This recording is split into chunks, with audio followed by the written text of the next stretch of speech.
Hey, it's Isabel, the witch from Cleveland. How you doing? It's like 4 o'clock in the morning. I just woke up. Look at my hair. Isn't it great? Yeah, like little spiderlings all over the place. Okay. I'm reading Eckhart Tolle's A New Earth, Awakening to Your Life's Purpose. And he's got a section here. It says, Wanting the Need for More. The ego identifies with having, but its satisfaction in having is only relatively shallow and short-lived one. Concealed within the remains of the deep-seated sense of dissatisfaction, of incompleteness, of not enough. I don't have enough yet, by which the ego really means I am not enough yet. As we have seen, having the concept of ownership is a fiction created by the ego to give itself solidity and permanency and make itself stand out, make itself special. Since you cannot find yourself through having, however,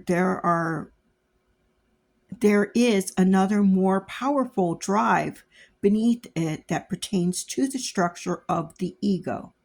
The need for more, which we could also call wanting. No ego can last for long without the need for more. Therefore, wanting keeps the ego alive much more than having. The ego wants to want more than it wants to have. And so the shallow satisfaction of having is always replaced by more wanting. This is a psychological need for more. That is to say, more things to identify with. It is an addictive need, not a authentic one. I've been going through this thing where, I have to have this, I have to have that, I have to have this, and or go shopping and oh, I want this and oh, I want that, and then I come home and I put it down and all of a sudden all that's gone. But then it goes, I have to have this, I have to have that, and my ego is playing tricks on me big time.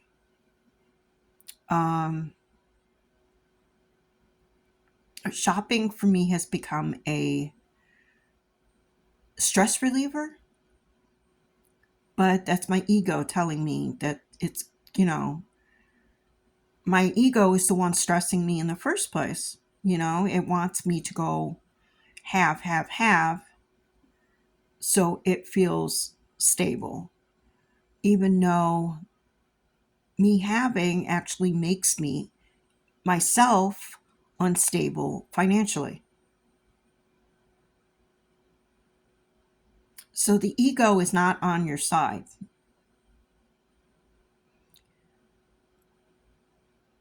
I'm going to keep reading and see if I can find another outlets or purpose or whatever, or ways to work more for myself and not so much for my ego.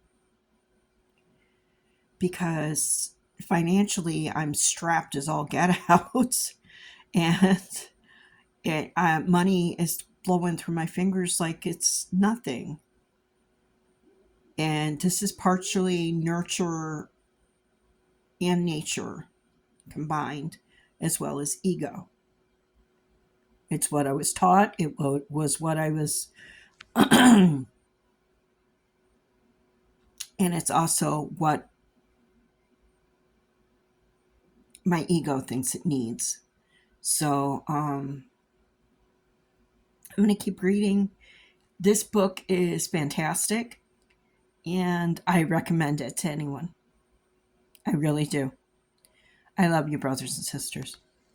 Bye.